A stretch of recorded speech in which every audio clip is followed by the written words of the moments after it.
ഗുരുഭ്യോ നമഃ. നമ്മൾ നേരത്തെ നോക്കിയിട്ടുണ്ടായിരുന്നത് മങ്കയർക്കരസി അതായിരുന്നു അല്ലെ, തോടയത്തിന്റെ. അപ്പൊ അതിന്റെ ബാക്കി നമുക്ക് നോക്കാം.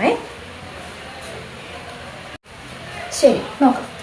അപ്പോൾ നമ്മൾ മങ്കയർക്കരസി അല്ലെ, സമപാദം നിൽക്കുന്നു, ഇങ്ങനെ നിൽക്കുന്നു. മങ്കയർക്കരസി അവിടെ വരെയായിരുന്നു നോക്കിയത് അല്ലെ. ഇനി വളർവഗോൺ പാവൈ, ചോള രാജാവിന്റെ പുത്രിയായിട്ടുള്ള മങ്കയർക്കരസിയെ കുറിച്ചിട്ടുള്ള ഒരു ഭാഗമാണ്. അപ്പോൾ വളർവഗോൺ എന്ന് പറഞ്ഞാല് ചോള രാജാവിന്റെ പുത്രി, രാജാവിനെ കാണിക്കുന്നു.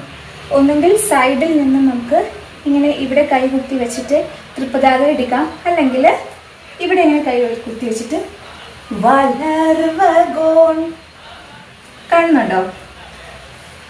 വളർവഗോൺ, കാല് ഇങ്ങനെ, കൈ ഇങ്ങനെ, നൃപ്പൻ രാജാവിനെ കാണിക്കുന്നു.